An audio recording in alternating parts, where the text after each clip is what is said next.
விடுதலை சிறுத்தைகள் கட்சியினுடைய தலைவராக இருக்கக்கூடிய ஐயா தொல் திருமாவளவன் அவர்கள் நடத்தக்கூடிய சிபிஎஸ்இ பள்ளி.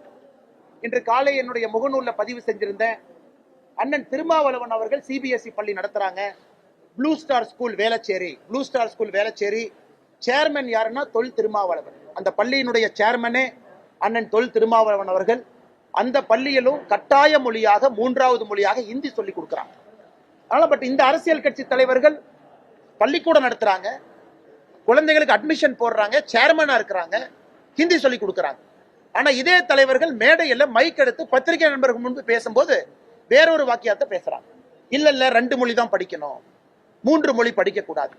அதனால்தான் தொடர்ந்து பாரதிய ஜனதா கட்சி உறுதியாக கடந்த 1 வார காலமாக அரசியல் கட்சி தலைவர்கள் போட்டக்கூடிய இரட்டை வேடத்தை தோலுரித்து பத்திரிகை மூலமாக தமிழக மக்கள்கிட்ட எடுத்து சொல்றோம். இது ஒரு பக்கம் ஐயா. இரண்டாவது, தமிழகத்தினுடைய துணை முதலமைச்சராக இருக்கக்கூடிய உதயநிதி அவர்கள் அன்பில் மகேஷ் பொய்யாமொழி அவர்களை பத்தி நம்ம தொடர்ந்து பேசிட்டு இருக்கோம். அதுல அன்பில் மகேஷ் பொய்யாமொழி அவர்களுடைய மகன் எங்க படிக்கிறாரு நம்ம சொன்னோம், பிரெஞ்சு படிக்கிறாங்க. ஆனா அரசு பள்ளியில குழந்தைகளை கட்டாயப்படுத்தி 2 மொழி படிக்க வைக்கிறீங்க, தரம் குறைந்து கொண்டிருக்கிறது, ஏன் கட்டாயப்படுத்துறீங்க? நம்ம இந்திய திணிக்கவே இல்லையா 3வது மொழின்னு சொன்னா அவங்க தரம் இல்லாம வரம்பு மீறி பேசுறாங்க. உதயநிதி ஸ்டாலின் அவங்ககிட்ட பத்திரிகை நண்பர்கள் கேட்கறீங்க இன்னைக்கு காலையில, ஐயா அரசு பள்ளியில் 2 மொழி, தனியார் பள்ளியில 3 மொழி, அதுவும் தமிழக அரசு அப்ரூவல் கொடுத்து நடத்தக்கூடிய இங்கிலீஷ் மீடியம் மெட்ரிகுலேஷன் தமிழக அரசு கண்ட்ரோல்ல இருக்கு. இங்கிலீஷ் மீடியம் மெட்ரிகுலேஷன்லயே நீங்க தமிழை கட்டாயமா வைக்கலையே, அதுலயே தமிழும் இருக்கு, ஹிந்தி இருக்கு, பிரெஞ்சு இருக்கு. இதெல்லாம் சுட்டி காட்டும் பொழுது உதயநிதி ஸ்டாலின் சொல்றாரு, நாங்க தான் அரசு பள்ளியில ஓசியில சாப்பாடு போடுறோமல்ல, நாங்க தான் அரசு பள்ளியில ஓசியில யூனிஃபார்ம் கொடுக்கறோமல்ல, நாங்க தான் அரசு பள்ளியில ஓசியில ஷூ கொடுக்கறோமல்ல. ஆனால் அண்ணன் உதயநிதி ஸ்டாலின் அவர்களுக்கு ஒரே ஒரு கேள்வி கேட்கிறேன், அது உங்க அப்பா வீட்டு பணத்துல இருந்தா கொடுக்குறீங்க? மக்கள் கொடுக்கக்கூடிய வரி பணத்துல அரசு பள்ளியில் படிக்கக்கூடிய மாணவ செல்வங்களுக்கு எங்ககிட்ட இருந்து வாங்கக்கூடிய வரியில அந்த வரி பணத்துல நீங்க சீருடையும் மத்தியான உணவும் கொடுக்குறீங்க. உங்க குடும்பத்துல இருந்து கொடுக்குறீங்களா, இல்ல உங்க அப்பா தாத்தா பணத்தை கொடுக்குறீங்களா? அப்படி இருக்கும் பொழுது பொறுப்பற்ற முறையில ஏதோ ஓசியில கொடுக்கிற, இலவசத்துல கொடுக்கிறேன்னு கருத்து சொல்றாங்க. அது மட்டும் இல்ல, அண்ணாமலை தரமா பேசணும், தரம் இல்லாதவர்ங்கிறார். இன்னைக்கு யாரு தரமானவர் நம்ம பேசுவோங்க ஐயா. இங்க உதயநிதி ஸ்டாலின் பேசின சில வார்த்தைகளை உங்க முன்னாடி நான் பேசுறேன். இந்த மாவட்டத்தை சார்ந்த முன்னாள் முதலமைச்சர் அண்ணன் எடப்பாடி பழனிசாமி அவங்களை பத்தி என்ன சொன்னாங்கன்னா, விட்டால் எடப்பாடி பழனிசாமி அவர்கள் சசிகலா அம்மையார் காலுக்குள் ஊர்ந்து சென்றிருப்பார். இவர் எடப்பாடி அண்ணன் பத்தி கொடுக்கிற சர்டிபிகேட்.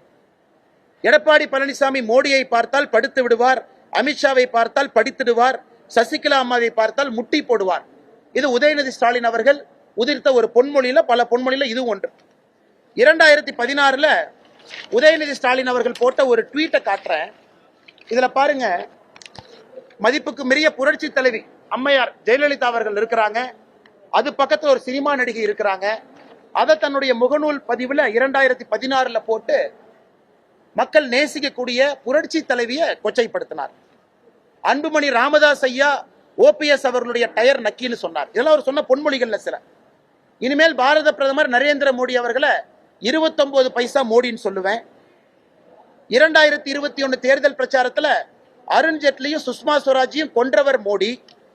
நாங்க ஒன்னும் உங்க அப்பா வீட்டை காசை கேட்கல. இது யார்? நிர்மலா சீதாராமன் அவங்களை பார்த்து சொன்னது. கவர்னரை மக்கள் செருப்பால் அடிப்பாங்க. அதனால உதயநிதி ஸ்டாலின் அவர்களுக்கும் தரத்துக்கும் நார்த் போலுக்கும் சவுத் போலுக்கு இருக்கிற தூரம் தான். தரம் இல்லாத ஒரு அரசியல்வாதி தமிழ்நாட்டில் இருக்காருன்னா அது உதயநிதி ஸ்டாலின். தாத்தா பேரை அப்பா பேரை வச்சு ஓட்டிட்டு இருக்கார். நாங்கள் கேட்பது அடிப்படையில் ஆதாரத்தோடு கேள்வி கேட்கிறோம். நீங்கள் பள்ளி நடத்துறீங்க, தனியார் பள்ளியிலே படிக்கக்கூடிய குழந்தை செல்வங்கள் எண்ணிக்கை அதிகமாகுது. அப்படி இருக்கும் பொழுது அரசு பள்ளியில மட்டும் நீங்க கட்டாயப்படுத்தி 2 மொழி தான் படிக்கணும்னு ஏன் சொல்றீங்க? நீங்க சிபிஎஸ்இ ஸ்கூலுக்கு பர்மிஷன் நீங்க கொடுக்குறீங்க. 200 ஸ்கூலுக்கு கீழ இருந்து 2010 ஸ்கூல் எப்படி ஆச்சு? நீங்க state board matriculation English medium ஸ்கூலுக்கு பர்மிஷன் கொடுக்குறீங்க. அங்கெல்லாம் 3 மொழிக்கு அனுமதி கொடுக்கும் பொழுது அரசு பள்ளி மாணவ செல்வங்கள் மட்டும் எதற்காக 2 மொழி படிக்கணும்? உதயநிதி ஸ்டாலின் சென்னை மேடையில பொய் சொல்றார். மத்திய அரசு நாங்க பணம் கேட்டா 2190 கோடி ரூபாய் பணம் கொடுன்னு கேட்டா ஹிந்தியை திணிக்கிறாங்க. இது அரசியல் பிரமாணத்தின் மீது சத்தியம் செய்து, அரசியல் சட்டத்தின் மீது சத்தியம் செய்து பதவி பிரமாணம் எடுத்த உதயநிதி ஸ்டாலின் மேடையில பொய் சொல்றாரு. மத்திய அரசு இந்தியை திணிக்கிறாங்க. அதனால்தான் உதயநிதி ஸ்டாலினுக்கு நேரடியாக சவால் வரும். நான் ஏற்கனவே நேத்தே சொன்னேன், கரூர்ல தரம் இல்லாம பேசுனீங்கன்னா தரம் இல்லாம தான் உங்களுக்கு பதில் வரும். பிரதமருக்கு மரியாதை கொடுத்தால் அண்ணாமலையினுடைய வாயிலிருந்து மரியாதையான சொற்கள் வரும். பிரதமருக்கோ நிதித்துறை அமைச்சருக்கோ மரியாதை கொடுக்காம பேசுனீங்கன்னா உங்களைய உங்க பாணியில பேச எங்களுக்கும் தெரியும்.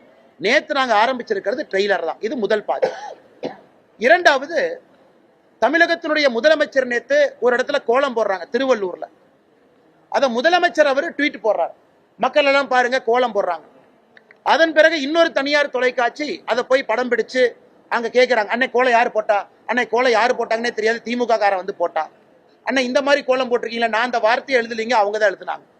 அதனால பொய்யான ஒரு நெரேட்டிவை செட் பண்ணி ஆளும் கட்சியினுடைய ஊடகத்துக்கிட்ட சொல்லி அதை படம் பிடித்து அதை முதலமைச்சர் தன்னுடைய முகநூல் பதிவுல போடுறாருன்னா முதலமைச்சர் அவர் இந்த விஷயத்தை பொறுத்த வரைக்கும் பொய்யை துணையாக கொண்டு அணுக வேண்டும் என்று நினைக்கின்றார்.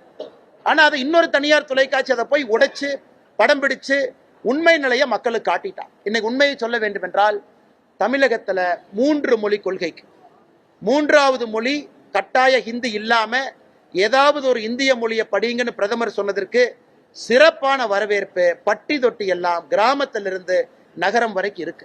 ஆனால் வருகின்ற காலத்துல நம்ம ஏற்கனவே சொல்லியிருக்கோம், மார்ச் 1ஆம் தேதியிலிருந்து பாரதிய ஜனதா கட்சி 90 நாட்கள் மக்களை சந்தித்து கையெழுத்து இயக்கம் நடத்தி அதை மாண்புமிகு ஜனாதிபதி அவங்ககிட்ட கொண்டு போறோம்.